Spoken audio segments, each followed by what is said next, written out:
હાલોલ નગરમાં MS high school compound ખાતે રવિવારે બપોરે 4 થી સાંજે 7 વાગ્યા સુધી શ્રીમદ ભાગવત વચનામૃત જ્ઞાન યજ્ઞ ભાગવત સપ્તાહનો આરંભ થતા વૈષ્ણવોમાં ભારે ઉત્સાહ સાથે સપ્તાહના પ્રથમ દિવસે પરમ પૂજ્ય દ્વારકેશ લાલજી મહારાજ વ્યાસપીઠ પર બિરાજમાન થઈ તેઓના શ્રીમુખેથી પ્રથમ દિવસે શ્રીમદ ભાગવતજી મહાત્મ્ય સમજાવ્યું હતું। પુષ્ટિ સંપ્રદાયમાં હાલોલને છોટી કાંકરોલીનું બિરુદ આપવામાં આવ્યું છે। હાલોલ નગરમાં વૈષ્ણવ સમાજ બહોળો છે અને નગરમાં બે પુષ્ટિ મંદિરો આવેલા છે, જેને લઈ વખતો વખત વૈષ્ણવો દ્વારા ધાર્મિક કાર્યક્રમો યોજાય છે, જેમાં હાલોલ નગરના જવાહરનગરમાં રહેતા કોકિલાબેન તેમજ બટુકભાઈ શાહ પરિવાર દ્વારા શ્રીમદ ભાગવત વચનામૃત જ્ઞાન યજ્ઞ સપ્તાહનું આયોજન કરવામાં આવ્યું છે। તો યોજવામાં આવેલ સપ્તાહ જગતગુરુ અનંત વિભૂષિત પરમ પૂજ્ય ગોસ્વામી 108 શ્રી દ્વારકેશ લાલજી મહારાજ વ્યાસપીઠ પર બિરાજમાન થઈ તેઓના શ્રી મુખેથી વૈશાખ સુદ પાંચમ 12 થી 18 મે સુધી ભક્તિ સભર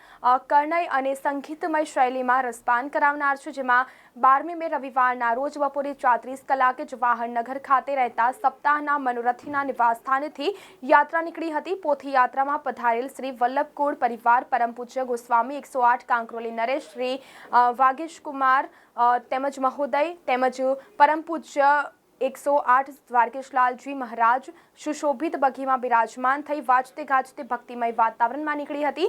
આ પ્રસંગે હાલોલના ધારાસભ્ય જયદ્રથસિંહ પરમાર, કંજરી રામજી મંદિરના મહંત રામશરણદાસ મહારાજ તેમજ અનેક મહાનુભાવો ઉપસ્થિત રહ્યા હતા। ત્યારે પ્રથમ દિવસે શ્રી ભાગવતજી મહાત્મ્ય સમજાવ્યું હતું।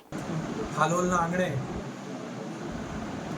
શ્રીમદ ભાગવત સપ્તાહનું એક ભવ્ય આયોજન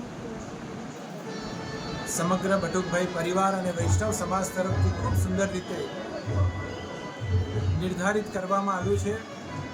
ખરેખર શ્રીમદ ભાગવતજી એ સનાતન હિન્દુ ધર્મનો એક વિશેષ ગ્રંથ છે અને માત્ર ગ્રંથ ન માનતા જીવન જીવવાની એક શૈલી છે અને મને વિશ્વાસ છે કે આ 7 દિવસની અંદર એ જીવન શૈલીને દરેક પંચમાલાના વૈષ્ણવો કે જે શ્રીમદ ભાગવતમાં આવવાના છે એ બધા એનું રસપાન કરીને પોતાના જીવનને કૃતાર્થ કરે એ જ મંગલ કામના અને શુભકામના પાઠવું।